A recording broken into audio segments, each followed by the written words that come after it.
This is the Auto Off Topic podcast where we talk cars and anything related to cars. I'm Andrew, and my co-host is Brad. Hello, Andrew. We're going to do, I guess we'll start, got quite a few things to cover, so we're going to start with project car updates. So I heard you sold the brown Colt. I did, and then thanks to the wonderful thing that is the internet, the eBay buyer backed out when he woke up the next morning and realized he didn't want to drive a 1980 Dodge Colt from Boston to Chicago, essentially.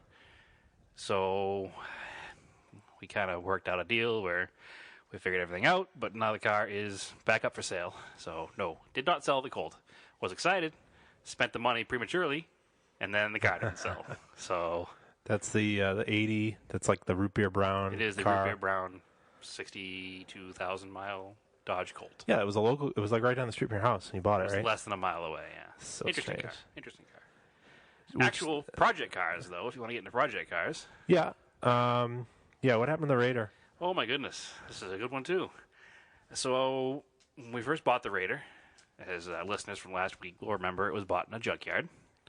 It had a problem with the cylinder head, which we repaired. But there's always been a problem that keeps coming back, and it keeps cracking rocker arms. We were never quite sure why. And then eventually, unrelated to that, the crappy aftermarket radiator that was in it exploded and overheated the head. Fast forward to this week, I had a used head that I had bought with the intention of swapping it on and just making it quick and easy. So I sent it down to the machine shop to have it cleaned up, and I got the call you never want to get from the machine shop that the head is junk. They can repair it, but it would require more money than it's worth. What was wrong with the head? A multitude of things. The first thing is it's not square, so that's minor. That's kind of common on those. It was the G54B. Yeah. They like to warp heads. They like to crack heads. This one's not cracked, but it is cracked.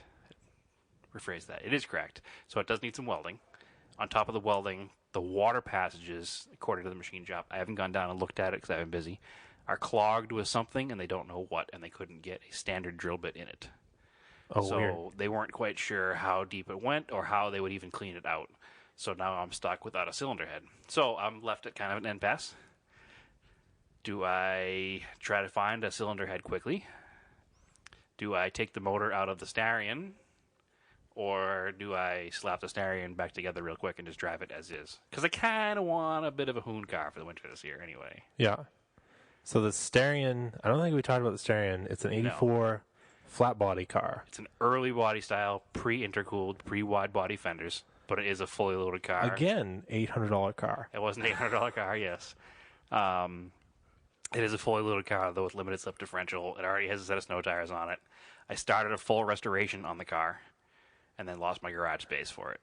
So it has some patch panels welded in. Some patch panels still need to be welded. Everything has been cut and pre-bent to fit, so the project itself shouldn't take too long. So I could probably just slap some repair panels in it, not go fancy with the paint, put the mismatched fender on, mismatched front bumper on.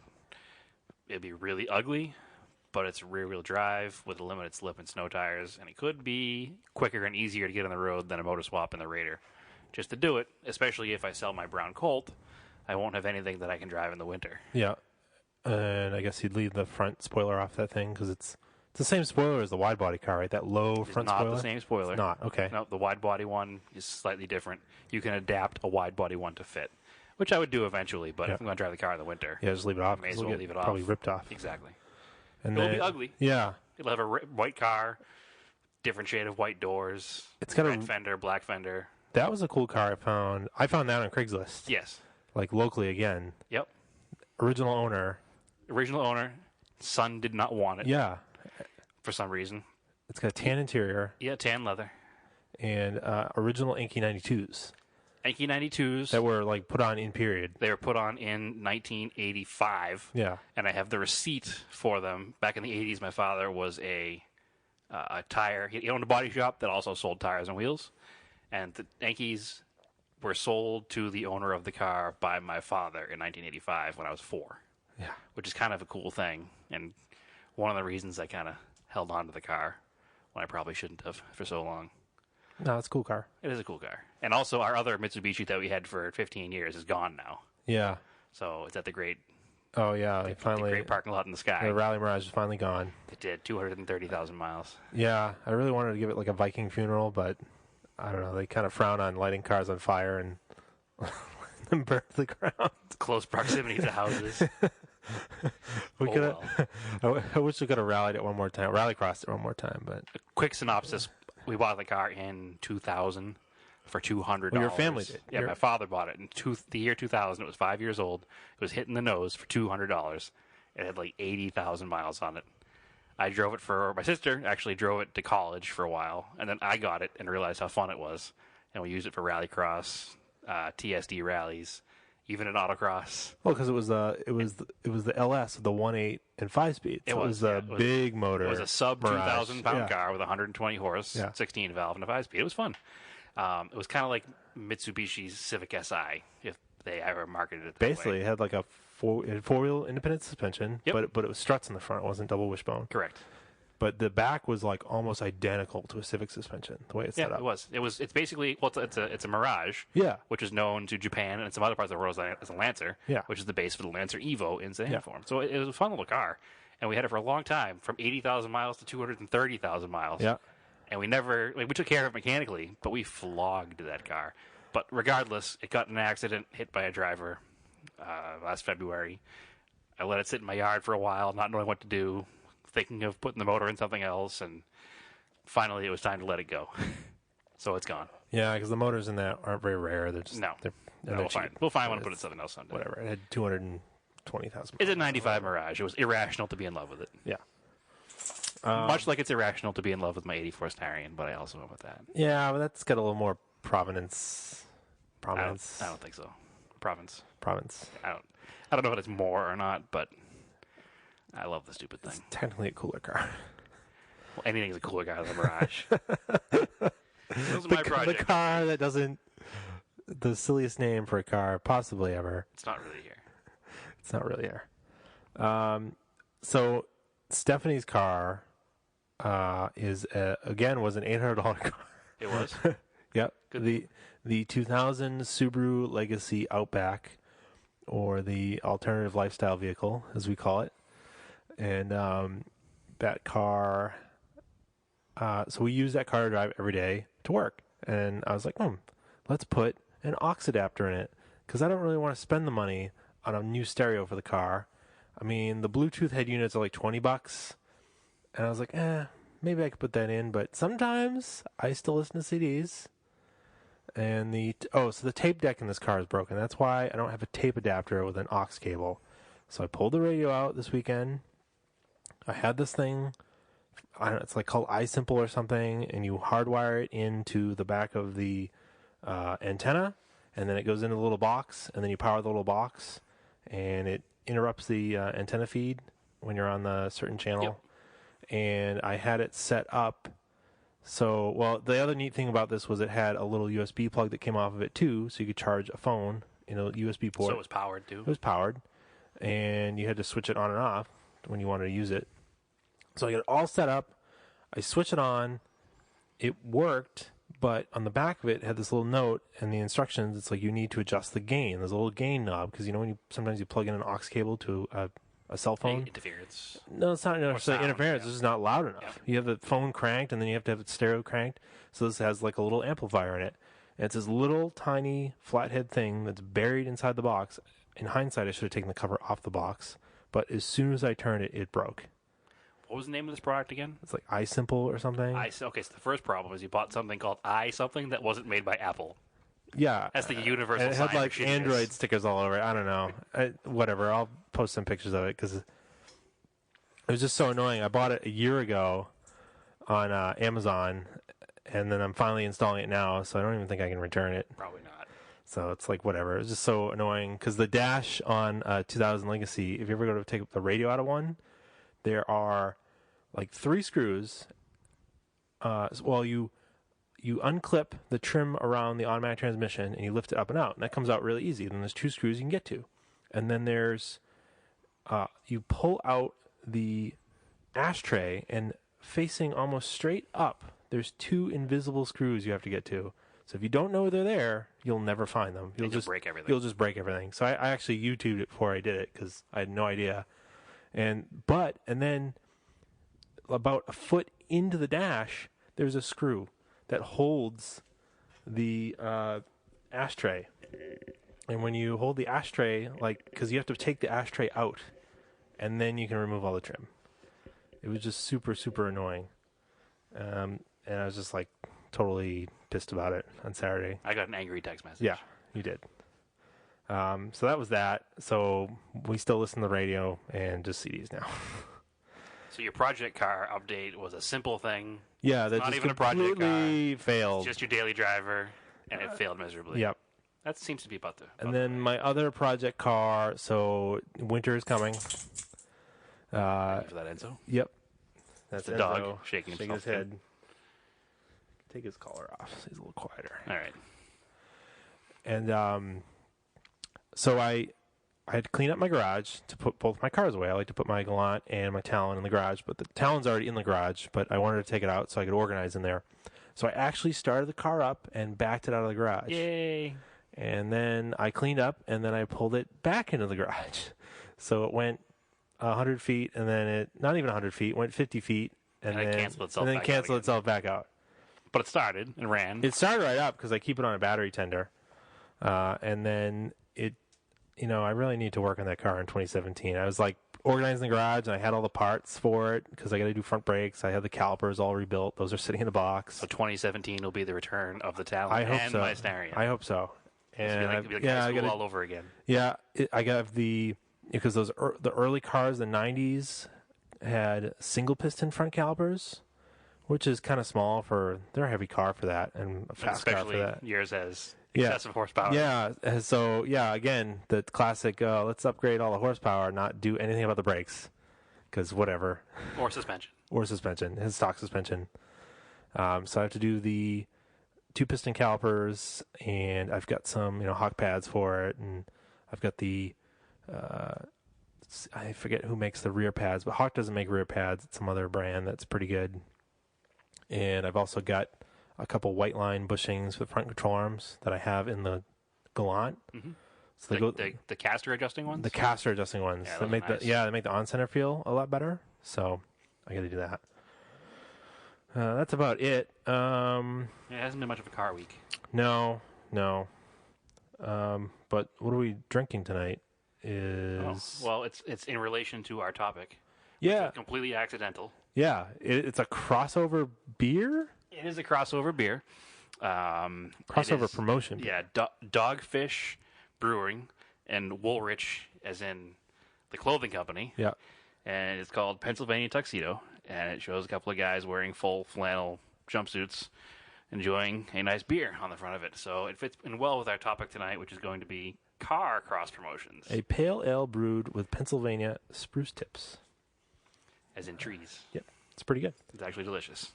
So the other day, we were talking with our friend Jordan. We chat through Google Hangouts, and we're talking about how much a Pro 4X Frontier costs. Or any small truck. Or any small trucks with a manual transmission. That was the key.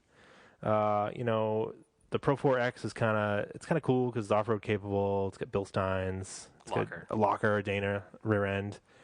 And then, the Toyota TRD Pro that you can get in the manual is almost $5,000 more. Yeah.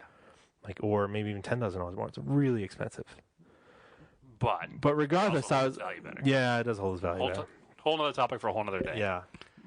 I was on the Nissan website, and in December, there's some movie coming out, this little franchise, I don't know. Star Wars? Yeah, Star, I don't know. I don't think it's going to do any well. Star Defenders, I don't know what the hell it's called. Anyway.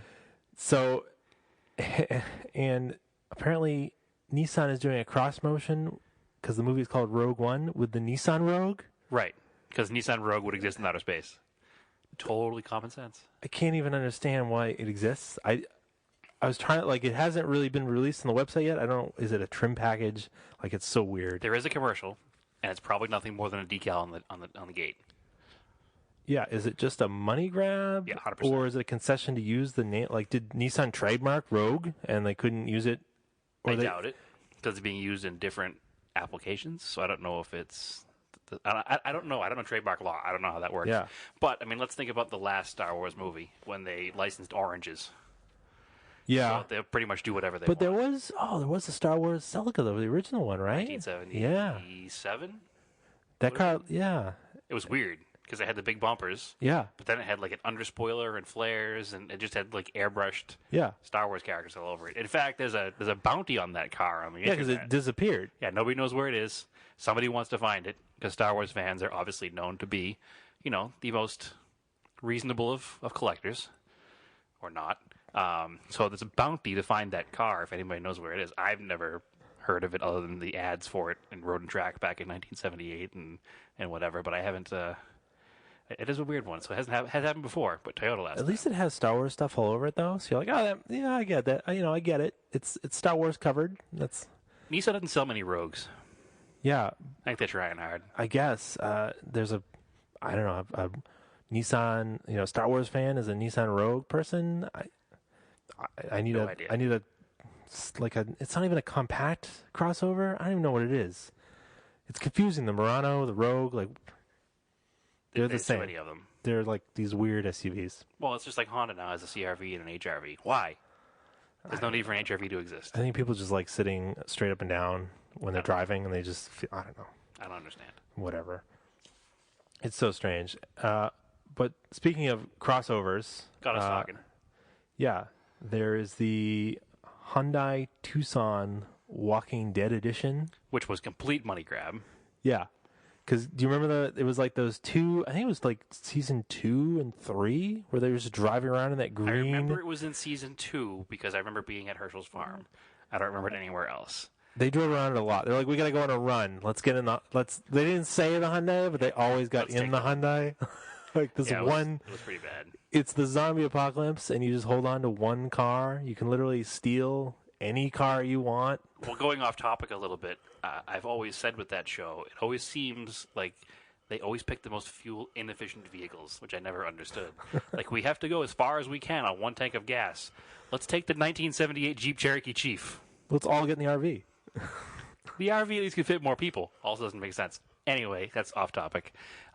So this is about special editions, cross promotions, cars, and things that are not related to cars at all. So because it was in the show, Hyundai sold one to the public that had a sticker package. Well, it wasn't one. It was an option package. Well, an option package that had a sticker package around the bottom edge of like zombie hands in red blood color reaching up from the bottom. And it was horrible. Yeah. I don't even think it was tasteful, and I'm surprised it flew. I don't know. It didn't look too. It was. I have the notes here. It was ash black, so it was really dark black. Yep. And the red accent graphics, I guess from far away, you probably wouldn't realize what they were. But if you look at them, they're zombie hands reaching up to be like, or people's hands reaching up to be helped. It was weird. It was weird. It was like a horror movie tie-in. And it came with a survival backpack. Which is a very weird promotion. Unless you traded your Jetta Trek in on it and you wanted a bicycle and a backpack to go together. Speaking of promotions. Yeah. So that was the other. Volkswagens had a lot of these. Like, especially in the 90s. Even now, they still make the Fender editions. Do they still make it, or I thought it was 2013 only? No, I think they still make it. They still make it? At least it went for a year or two afterwards, the Jetta and the Beetle. With the input for your guitar to turn the car's stereo into a guitar amp. Which I guess is an interesting idea for like the SEMA show, but in practicality, how do you play a guitar in a car? I don't know. It doesn't make any sense. You just go to the beach or something, and you just want to play your guitar and your Beetle. I don't know. I don't know. It makes sense if they made like a microvan and they put it in the microvan, but it's a car. I mean, have you ever been in a Beetle? There's not enough room for a guitar. No, it's very strange. That's the last in a line of Volkswagen crossovers. Yeah, because not crossovers, because not crossover is a car, but yeah, definitely remember when I was like 13 or 14, the commercials for the Jetta Trek.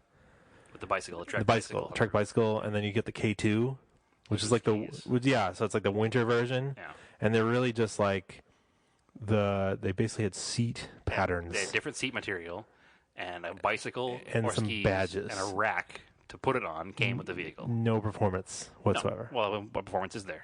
Yeah. It's a Trek. It's not a race car package. It's completely unrelated to cars. Why would it be a performance package? Yeah. It's a bicycle. It was the active lifestyle market before Subaru took it from everybody. Yeah, I just know that the K2 edition had the skis I always wanted at that time period, were the K2 El Caminos. Which is a very bizarre crossover. I don't know why they were Camino would be the called El Chevrolet. Caminos, but yeah.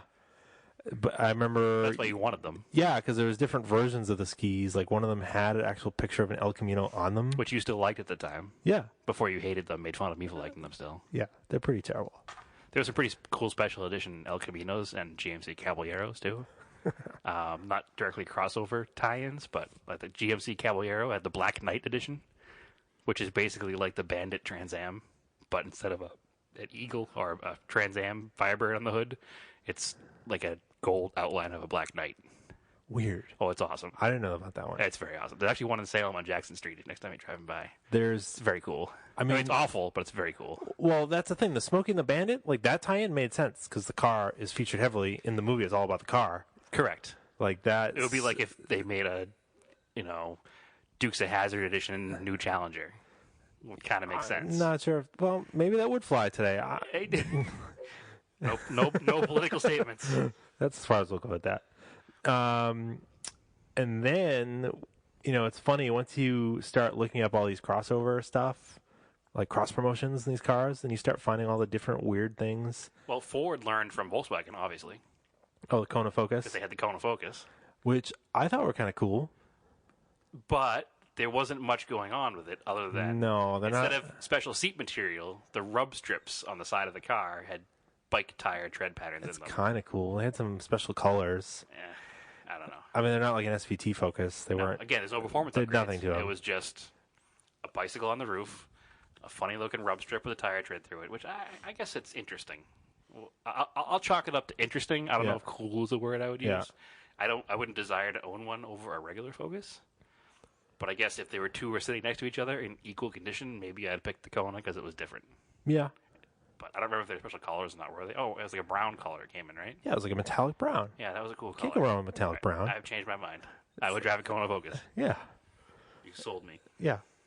And then the Volkswagen in the 90s. So we can't go to this car yet. No? No, You don't want to go to that car yet? That's a finisher car. Okay. This is the most ridiculous. This is of a all finisher the car, cars. not a Yes. starter car. starter This is car. not a starter car. Way more to go through before we get to this right. ridiculous edition. All right. How about just a small note, there was a Sony edition Ford Focus. There was, which makes sense. That makes sense because it was a car stereo. Okay. It's like Bang and Olufsen BMW or whatever they come in. It makes sense. But to Or just Harman Kardon, like in my Saab. but to have that badge on the back of the car, like the car was sold as that. And that's actually funny because it had a stereo in it that looked aftermarket. Yeah. So it was probably a target for theft in certain places. Yeah. But I don't know. People put stereo stickers in their back windows, which makes them a Yeah. target for theft too. So who knows? Yeah, they weren't very common. I do remember when I worked at the insurance company, I had one at a body shop that I was appraising, and I remember there was a big to-do about the decal on the fender because it said Sony edition on the fender. And this was back in probably 2002-ish. The car was new. The car was pretty new. Yeah. But Ford didn't sell the stickers. They were, once the car was built, it wasn't a package that was built in the assembly line. It was like after the car was built, it became a Sony edition. Oh, weird. So everything was added after it was the like fact. port installed. Yeah, kind of like a port installed thing on an old Mitsubishi. But no port because it was the American built, I think, at the time still. I think they still call that like when they go to the distribution area. Whatever. Regardless, Ford wouldn't sell us a Sony decal for it. And I remember the owner being all up in arms because he spent X amount extra dollars at the dealership and we couldn't make his car back to pre-loss condition. So it was an interesting conundrum. We wound up having a decal company. It was before home decal companies were a thing where you could just call your neighbor at the graphic store and Weird. have something made. But we had to call a decal company and send pictures and dimensions and have it custom made. And they didn't even want to do it because of copyright infringements because the Sony Oh my God. the Sony font. So it was quite an ordeal. So these special editions always wind up like this, but this is just one that I remember specifically. Weird. And I remember there's like a Patriots edition F-150, and that same we had probably had the Patriots emblem, but that was a dealer installed package. Yeah, that was always stuff like that when I remember working in parts. You always end up with some weird dealer installed option, and like a body shop would call you up. Montero Sport fender flares. Those are the worst. Yeah, there's some other decals too. The different decals that came on Montero Sports, they weren't in the parts catalog. You had to look them up. Silver and the bronze and the dark gray. So dumb. We're into our Mitsubishi hole. Yeah, sorry. And then back to movie cross promotions. In 2003, do you remember the Jeep Tomb Raider edition Rubicon? Unfortunately. I remember the commercials for it and everything. But they giving away at Taco Bell or something? Probably. Yeah, I don't remember. It was kind of like, I guess it was kind of cool because it came with Alcoa forged aluminum wheels. Other than the Tomb Raider badging, and then it just came with a bunch of Mopar accessories for your Jeep already. It had all the options people were buying anyway sold in a package. Yeah. It was basically Jeep saying, our Jeeps are already very expensive. People aren't buying them for this much money. How can we make them buy them? Lara Croft. Yep. Lara Croft will sell Jeeps. And she did, because a lot of them sold. And I still see them from time to time. Yeah? I don't even know. I never saw that movie. Was it?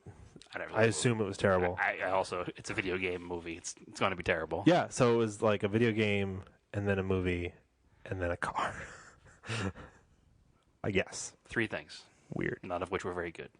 Which brings us to the next one, which started from a video game. And is also on a Jeep. And is also on a Jeep. So, the Call of Duty Jeep. Yeah. Excellent. Which was... Kind of makes sense, given the history of Jeeps being military vehicles. Not the current Jeeps, obviously, but... Nope. Jeep wouldn't exist if it wasn't for war, Call of Duty. I mean, Call of Duty wouldn't exist if it wasn't for war, and Jeep wouldn't exist because it wasn't for war, so maybe we got a cross-promotion there that makes sense. I guess. But it was like... I guess if you were buying a Jeep at the time, it came with a bunch of cool stuff to put on your Jeep, or already on your Jeep that you wouldn't have to put on your Jeep, other than it looking like everybody else's. Well, there's no more accessorized vehicle in the world than a Jeep. No. Other than maybe a Harley-Davidson. They're both close. Yeah. But obviously Jeeps are driven year-round, and you see them all the time, and people will spend ungodly amounts of money on Jeeps. Yeah. So if Chrysler can sell all the stuff that they have lying around in an option package, what the hell? I love how one of the options is a 2-speed transfer case. Don't they all come with that? I think so. High-low? That's high-low, yeah. Right? Isn't that just a basic feature of a 4-wheel drive Jeep? It's a basic feature of every Jeep except for the random long-wheelbase 2-wheel drive Jeeps. They made like a 2-wheel drive Jeep that was it Wrangler-based? Or was it? It was Wrangler, yeah. Only for a couple of years, and they made them like specifically for rental fleets in like Hawaii and Southern California. Weird. So it was a soft-top Jeep with no options and 2-wheel drive.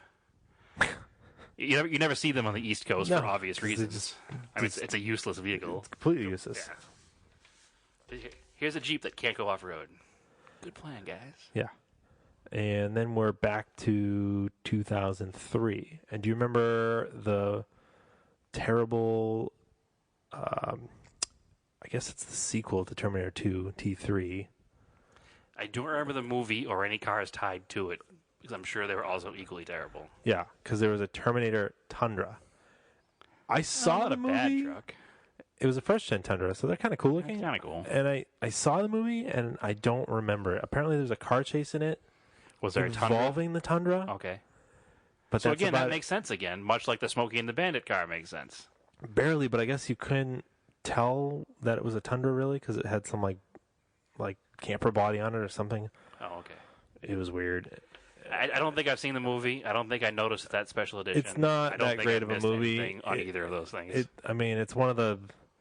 The Terminator series is one of the things where the second one is like literally the best one, and it's unusual for a movie sequel to outshine the original. But where Terminator 2 is really really good, Terminator 3 is really really bad.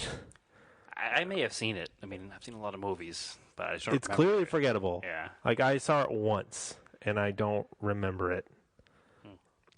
No idea. No. It was kind of cool because it came with...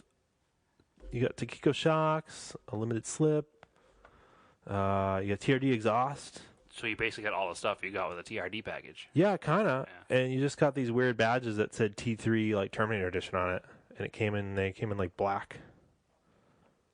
No idea. It's interesting. I mean, I'm not it's sure. interesting that it exists, but I don't think I care that it exists. I'm not sure I've ever seen one in person. Would you even notice? I mean, it's Yeah, the badges kind of looked, when he was looking in the pictures, the badges kind of looked a lot like a stock Tundra badge. Yeah, I have no idea. That brings us to the trim package ones, which are pretty good.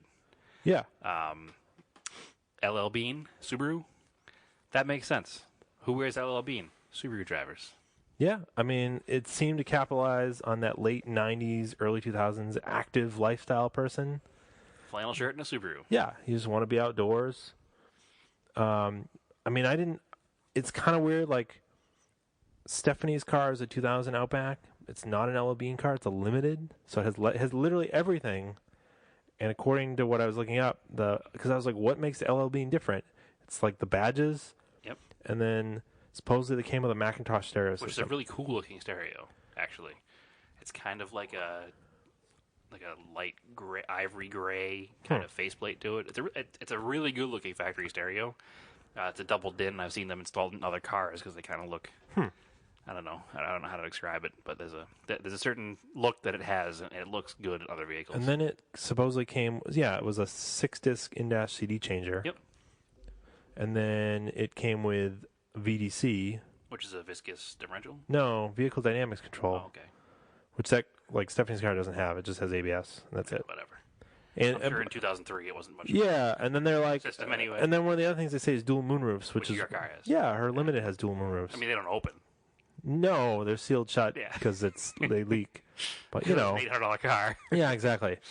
And then OnStar, which that was that weird partnership was with trying to GM sell and it to other Subaru. people? Yeah, so you could have an OnStar. Well, you could buy button. OnStar aftermarket too for a while. Yeah, Not that Yeah. I know anybody who did. and I think Subaru now has like an SOS button or something. It's Possibly. like OnStar Could just based. go to a cell phone signal at this point. Yeah, it's weird. Along those same lines, there were a couple others because Eddie Bauer did the Fords. Yeah, which Right back in the 90s, which makes sense because, again, Eddie Bauer, active outdoor, and Ford Explorers and Broncos, active outdoor. it seemed like every SUV of that time period is two-tone, right? I mean, I think so, yeah. Green and tan. green or and tan, black red and tan, blue and tan. yeah, blue and tan. I don't know, which isn't a bad look. I like that look. Well, I remember my father had a 91 or a 92 Ford Bronco XLT. Yeah. And it was just one level below the Eddie Bauer Bronco. And the differences were basically colors. Yeah. His was maroon Yeah, and cream. And then if you got an Eddie Bauer, you got the seats with like the mountain pattern in them and green and tan. Most of the theme here is that these are just like decal packages. Yep. So you had the Eddie Bauer. With some special trim, and that's about it. And it was just to get people to buy these cars, like just some brand association, just put butts in seats. Which Ford did with the Eddie Bauer. And then Yeah. Jeep followed suit. They had the Orvis, the Grand Cherokee Orvis edition, which is the same thing. I didn't know what that was. Did you know what that was before? Orvis? I had no It's an idea. outdoor company like fishing I gear had and no stuff. idea what it was. Apparently, there's one at our local mall. An Orvis store? Yeah. I didn't know that. Nope. I had never heard of it until last night. It's just some just yuppie wannabe outdoor clothing store, I guess. I don't know. For people who drive Jeep Grand Cherokees built in the mid-90s. Yeah. Okay. And then there's the greatest probably was the Nautica Mercury Voyager. It was pretty terrible, but it wasn't the greatest. You're forgetting the actual greatest. Yeah. The Levi's Gremlin was the greatest. That is the greatest because that's like an actual car that I would buy. And it had denim seats. Yeah. Which is the coolest thing ever. It's so terrible that I want 10 of them. Like Maybe 2 of them. Like I wish you should just put denim seats in your Colt and keep it. It's brown, though, so it wouldn't work. I'd get tan corduroy. Now I'm thinking, damn it, Andrew. Yes, no, the Nautica Mercury Voyager, which wasn't even a Mercury, really. It was a Nissan Quest. Oh, that's right. Because it wasn't a Ford Windstar for some ungodly, unknown reason. No, that was a weird partnership between Nissan and Ford. Ford had a minivan. Why wasn't the Mercury a Mercury Windstar? Or whatever they would have called it at the time. They used a Nissan Quest instead. Because there wasn't a Ford version of that Quest, right? It was just the Mercury version. The Ford Windstar, which was its only van by itself. Yeah. Which replaced the wonderful Aerostar. Ugh. But the platform was totally different. Completely different. For the completely Mercury. different. It was all Nissan. There was no Ford parts in it at all. And then again, it was just like a trim package. They were all blue with white cladding and a yellow pinstripe. Yeah. So it basically looked like 'Cause your mid-90s douchebag Nautica-wearing person. Because you go sailing Just driving, in your Nautica right. minivan. Right. Right. I think it had boat shoe storage in the back or something. Yeah. Well, I don't know. I'm not sure if you're like, if you're driving a Nautica minivan, if you're doing well enough to own a sailboat. I'm not sure. I'm pretty sure there was nobody that drove a Nautica Voyager that actually owned a yacht. No, I don't think so.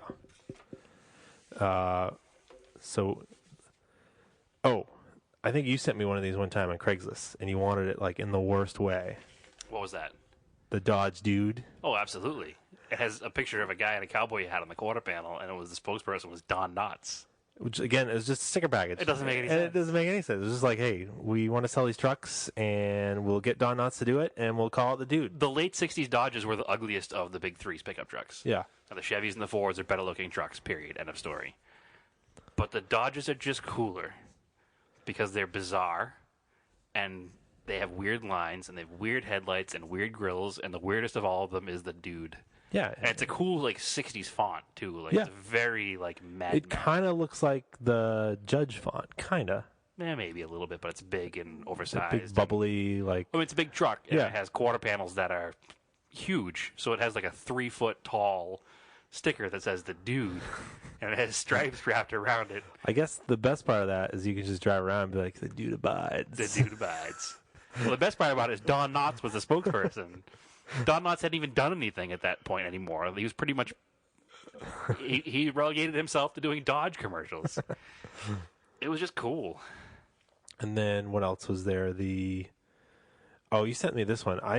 Is a Sterling BMW? There was a company that makes silver. I don't know how it works, but they replaced all the chrome on the car with sterling silver.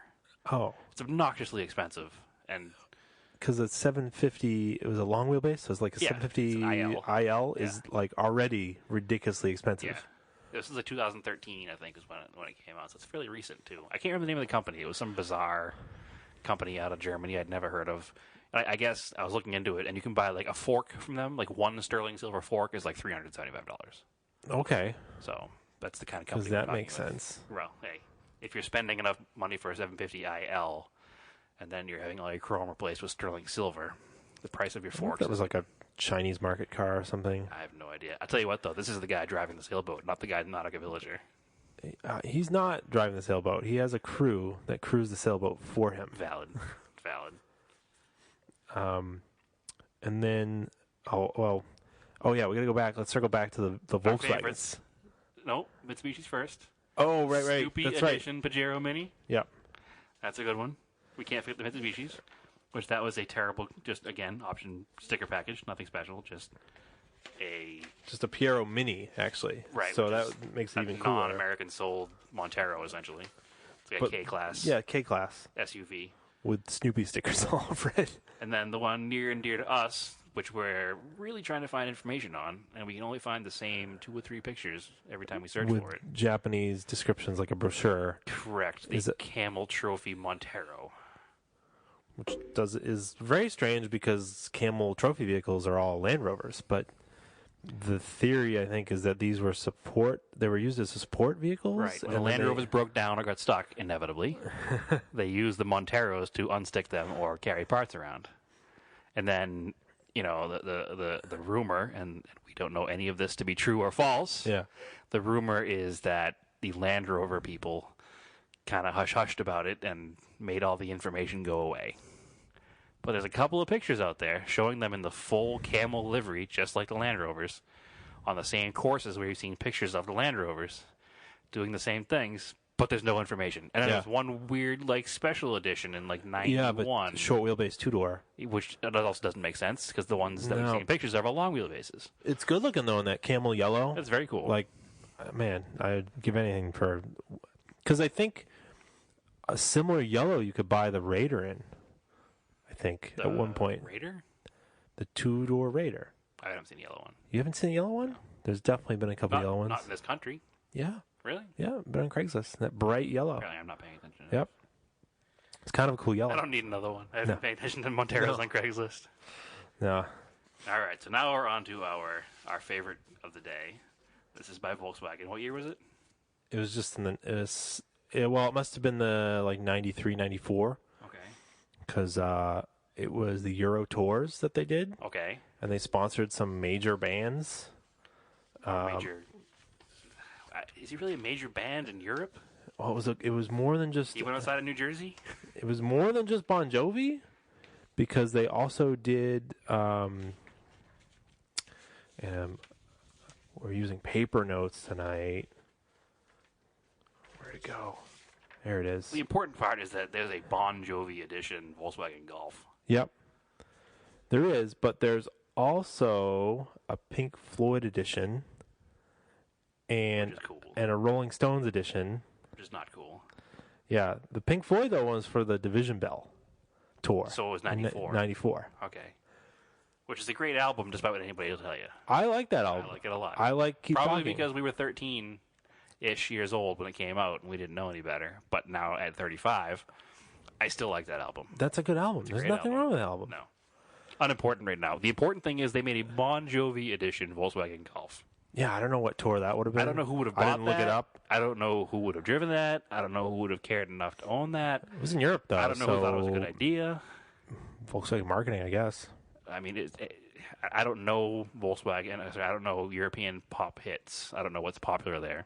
I mean, there's no David Hasselhoff edition, is there? I don't know. But it's bizarre. The fact that there is a Bon Jovi edition Volkswagen, which is a car that just doesn't make sense. No less weird than the Rolling Stones edition or Pink Floyd edition. It's just Bon Jovi, so to me it's Man, funnier. I love Pink Floyd, and now I can buy a Volkswagen Golf that says I love Pink Floyd. Maybe. I mean, I did have a Pink Floyd sticker on my first car. Yeah, I guess, but I don't know. So does that make it a Pink Floyd edition 1985 Oldsmobile Cutlass? Yeah, Or my own Pink Floyd? I mean, I might as well have the sticker package. Yeah, your own Pink Floyd. So what is the? Is there one last one we got here? We have like an honorable mention. Honorable mention. Yeah, You not want- really a good crossover, but It's weird, and I will post a link because there's all that exists about it is the TV ad, and it's for it's a car that's near and dear to my heart. yeah. It always comes back to Mitsubishi, so it's a Dodge Colt, Correct. second gen Dodge Colt that's Yep. kind of like rallied out 1975. in this commercial. The car is being driven by Redd Foxx Yep. for Colt 45 Yes, on a ski slope. on a ski slope. Doesn't make any sense. It makes no sense. But apparently, if you look into it, Redd Foxx was a giant car guy. Yeah, It goes back to last week's episode with the Barris cars. yeah. He commissioned Barris to make cars for him all the time, and they're always ridiculous. But Is that where the red sled thing came from? the Red Sled was the name of the Colt. Okay. He had a fleet of Dodge Colts in 1975, all two doors, all with roll bars, Yeah. all with spoilers and big fat tires. And actually, he lived in Massachusetts. He lived in Western Mass. I forget the name of the town. There's an article on the internet which I found a few years back when I first saw that commercial, because I had to know why Redd Foxx was driving a Dodge Colt in a Colt 45 commercial, which I guess it makes sense to drive a Colt in a Colt 45 commercial, but it doesn't make sense to drive in a beer commercial. But regardless, I looked into it. No, he's the beer delivery guy.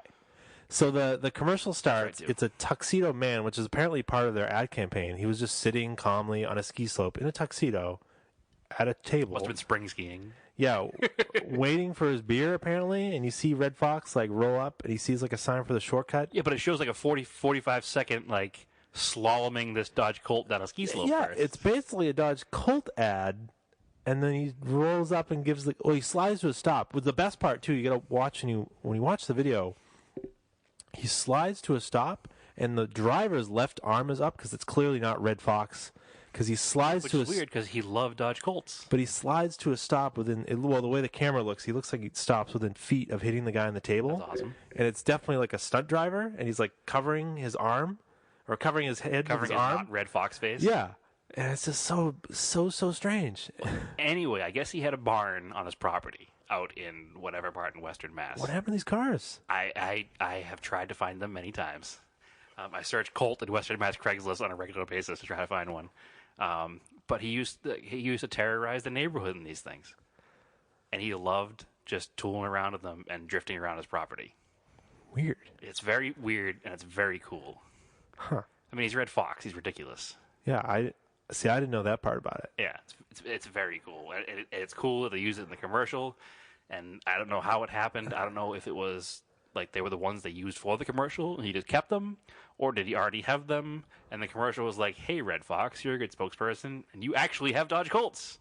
I assume they were made for the commercial. Yeah, And then he kept them. I know. And loved them and terrorized his neighborhood with them. I know. I almost wonder like that could have been filmed like there's a ski mountain in Western Mass. Yeah, could have Who been. knows? Could have been filmed at Bradford. Yeah, weird. It's bizarre. I don't understand. It's very cool. It's very 70s.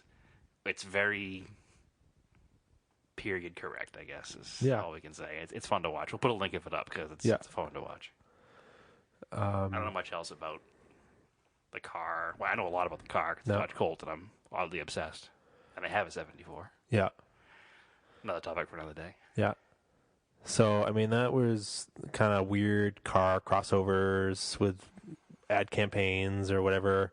You can think of anything we forgot about. Yeah, so if you've got, questions, comments, corrections. My favorite, which is not here, the Firestone rolling your stones cars from the late 70s. What? Yeah, they did giveaways. Yeah. They weren't packages. So again, it's like a special, it's not really a package. But Firestone used to, actually, I should probably stop this conversation because there's a whole bunch of these now that I'm thinking of it in my head. But there was like a Firestone F-150, and it had flames, and it said "Roll on your stones" on the quarter panels, and they had like a van. But this is not a Rolling Stones edition golf. No. I started talking out loud just there, and then I remembered that there's like a Monroe edition, like Monroe shock absorbers Mustang, and all these cool cars that were built as promotional cars by the companies, which makes sense. Those do make sense. So that was like an error on my part. Like a Hearst Olds, that makes perfect sense. Yeah, it makes perfect sense because it's a shifter. Yeah, or wheels. They made wheels back then too. Okay, I'm trying to think of like what else would be, Well, the Monroe Mustang. Yeah. One that was it made sense. It was a car product. They needed a car to show it off on. It's like anything they make today. Yeah. You go to SEMA was last week. You see all the companies rolling out cars at SEMA. Just these 70s ones stick in my head because they're 70s graphics, and they all have IMSA flares, which were cool. But there's not. It doesn't relate to our topic, so carry on. Yeah. So, questions, comments, corrections, you can email me or email us at autoofftopic@gmail.com. We actually did get one email last week from Ike at the Untitled Car Show who listened to us and said he liked the show, so we appreciate that. You can also follow us at Auto Off Topic on Instagram and Auto Off Topic on Facebook, where we will post the Colt video. Yeah, we'll post the Colt videos on the Stay Facebook tuned page. for that. What else? Oh, you can follow me on my Instagram, which is Raced in Anger. And what about you, Brad? Well, you can find me on my personal Instagram account of TSISS350. I should really change that. Or my company, Vintage Imports of New England, which is Vintage Imports NE on Instagram or Facebook. Yep. Or the website, Vintage Instagram. Sorry, Vintage Instagram. VintageImportsNE.com is my website. And you've got, tease it out, you got a couple cool cars putting up in the week or beginning of next week. Very soon. Very So soon. A couple stay tuned old for those. Hondas, actually. Yeah, old Interesting. Hondas. Low mile, weird Hondas. And what about that other thing? The Escort? Yeah. Yeah, there'll be an Escort up there, too. Okay. A Mark 1 Escort. Yeah. RS 2000. Yeah. Rear-wheel drive Escort. Very cool. Yeah. It's real RS 2000 parts.